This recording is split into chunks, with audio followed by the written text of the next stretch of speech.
അല്ല friends, over heat ആയിട്ട് വന്ന വണ്ടിയാണ് കേട്ടോ. ഓവർ ഹീറ്റ് ആയിട്ട് വെള്ളം നല്ലോണം വെട്ടി തിളച്ച് വന്ന വണ്ടിയാണ് കേട്ടോ. അപ്പോൾ ഇത് ഓവർ ഹീറ്റ് ആവാനുള്ള കാരണം എന്ന് പറഞ്ഞു കഴിഞ്ഞാൽ ഇതിൻ്റെ തെർമോസ്റ്റാറ്റ് കേസിൻ്റെ നീഡിൽ ബ്രേക്ക് ആയിട്ടാണ് ഇത് ഓവർ ഹീറ്റ് ആയത്. തെർമോസ്റ്റാറ്റ് കേസ് കംപ്ലൈൻ്റ് ആയിട്ടാണ് ഈ സംഭവം ഓവർ ഹീറ്റ് ആയത്.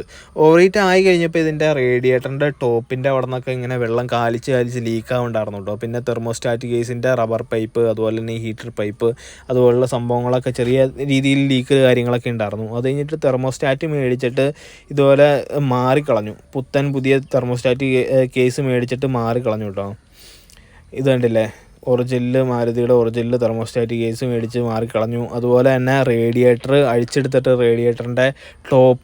റേഡിയേറ്റർ പൊട്ടിച്ച് ക്ലീൻ ചെയ്തു. അത് കഴിഞ്ഞിട്ട് അതിൻ്റെ ടോപ്പ് മാറിക്കളഞ്ഞു കേട്ടോ. അപ്പോൾ റേഡിയേറ്ററിൻ്റെ സംബന്ധിതമായിട്ടുള്ള കേസുകളൊക്കെ ഉണ്ടെങ്കിൽ ഇതുപോലെ റേഡിയേറ്റർ പൊട്ടിച്ച് ക്ലീൻ ചെയ്യുകയോ അങ്ങനെയുള്ള കാര്യങ്ങളൊക്കെ ചെയ്യാം കേട്ടോ. റേഡിയേറ്റർ പൊട്ടിച്ച് ക്ലീൻ ചെയ്ത് റെഡിയാക്കുകയൊക്കെ ചെയ്യാം. റേഡിയേറ്റർ ഫുള്ള് കച്ചറയൊക്കെ അടിഞ്ഞുകൂടി കിടക്കുകയാണെങ്കിൽ റേഡിയേറ്ററൊക്കെ ടോപ്പ് പൊട്ടിച്ച് ക്ലീൻ ചെയ്ത് അത് തന്നെ ഫിറ്റ് ചെയ്യാം, അല്ലെങ്കിൽ വേറെയൊക്കെ മാറ്റി ഫിറ്റ് ചെയ്യാം കേട്ടോ. അതിനൊന്നും ഒരുപാട് കോസ്റ്റ് വരുന്നൊരു സംഭവമൊന്നുമല്ല കേട്ടോ.